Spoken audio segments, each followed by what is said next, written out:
Chapter 5. A Stiff Upper Lip. All that week, everything went wrong. Everything. Nothing gave Laura the least encouragement. The weather was sullen. Dull clouds lay low and flat above the gray-white prairie, and the wind blew monotonously. The coal was damp and clammy. The stove smoked. Mrs. Brewster let the housework go. She did not sweep up the snow that Mr. Brewster tracked in. It melted and made puddles with the ashes around the stove. She did not make their bed nor even spread it up. Twice a day she cooked potatoes and salt pork and put them on the table. The rest of the time she sat brooding. She did not even comb her hair, and it seemed to Laura that Johnny squalled with temper that whole week.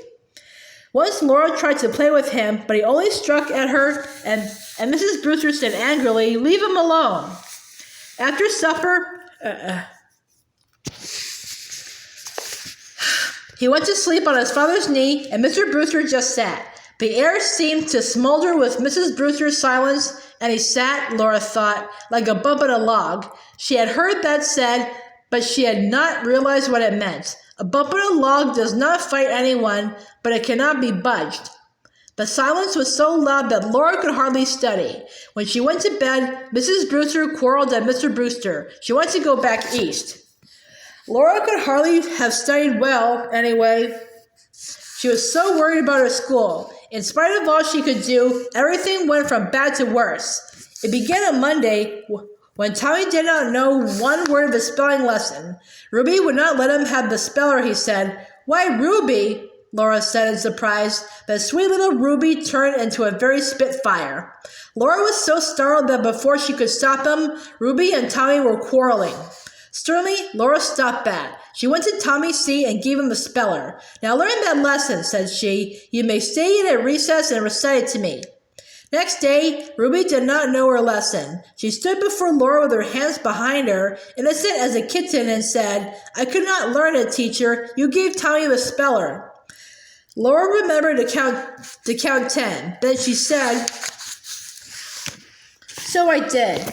Well, you and Tommy may sit together to learn your spelling." They were not studying the same lessons in the book, but they could hold it open in two places. Leaning to one side, Tommy could study his lesson while Ruby, leaning to the other side, could study hers. In that way, Laura and Mary used to learn their different lessons in Ma's speller. But Tommy and Ruby did not. They sat silently, struggling, each to open the book wider at his place. Again and again, Laura said sharply, "Tommy, Ruby," but neither of them learned their spelling well. Martha could not work her arithmetic problems. Charles sat idly staring at the window, where nothing was to be seen but the gray weather. When Laura told him to keep his eyes on his lessons, he stared daydreaming at a page. Laura knew he was not seeing it. She was too little. When Martha and Charles and Clarence stood before her to recite, they were too much for her. Though she did her best, she could not interest them in learning even geography and history.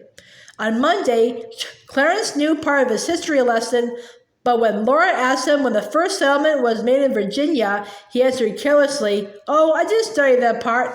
"Why didn't you?" Laura asked. "The lesson was too long," Clarence replied, with a look from narrow, laughing eyes that said, "What are you going to do about that?"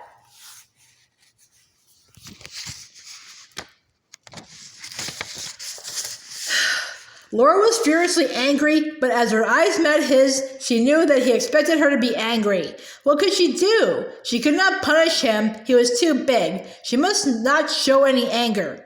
So she kept quiet while she turned the pages of the history consideringly. Her heart was faint, but she must not let him know that. Finally, she said, "It is too bad that you did not learn this. It will make your next lesson so much longer, for we must not keep Charles and Martha back."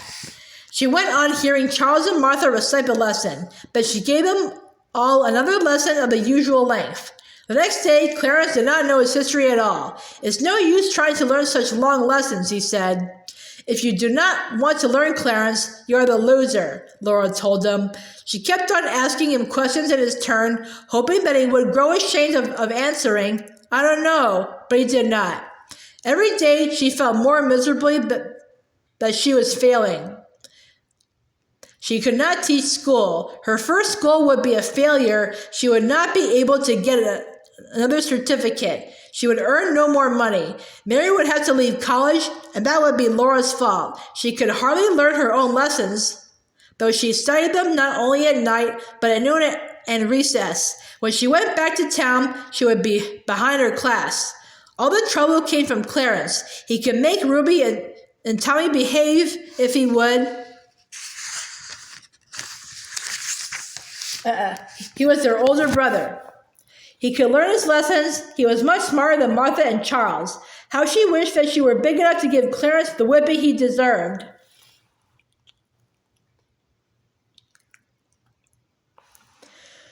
Slowly the week dragged by, the longest and most miserable week that Laura had ever known. On Thursday, when Laura said, "Third arithmetic class, rise," Clarence stood up quickly and Charles began to move languidly, but Martha half rose and yelled, "Ow!" and sat down as if she were jerked. Clarence had driven his knife through her brain and pinned it to his desk. He had done it so quietly that Martha knew nothing of it until she tried to stand up. "Clarence," Laura said. He did not stop laughing. Tommy was laughing, Ruby was giggling, even Charles was grinning. Martha sat red-faced with tears in her eyes. Laura was in despair. They were all against her. She could not discipline them. Oh, how could they be so mean? For an instant, she remembered Miss Wilder, who had failed to teach the school in town. This is the way she felt, Laura thought. Then suddenly, she was very angry. She yanked the knife up and clicked it shut in her fist. She did not feel small as she faced Clarence. "Shame on you," she said, and he stopped laughing. They were all still. Laura marched back to her table and rapped on it. "Third class is in arithmetic, rise. Come forward." They did not know the lesson, they could not solve the problems, but at least they went through the motions of trying. Laura felt tall and terrible, and they obeyed her meekly. At last she said, "You may all repeat this lesson tomorrow. Class is dismissed." Her head ached as she went toward Mrs. Brewster's hateful house. She could not be angry all the time, and discipline was no good if the pupils would not learn their lessons. Ruby and Tommy were far behind in spelling. Martha could not parse a simple compound sentence nor add fractions, and Clarence was learning no history. Laura tried to hope that she could do better tomorrow. Friday was quiet. Everyone was dull and listless. They were only waiting for the week to end, and so was she. The hands of the clock had never moved so slowly.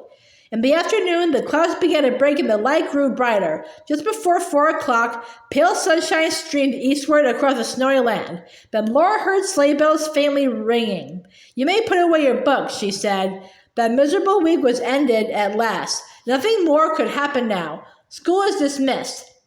The music of the bells came ringing louder and clearer. Laura's coat was buttoned and her hood tied when Prince and Lady passed the window with the dancing bells. She snatched up her books and dinner pail, and then the worst thing of all happened.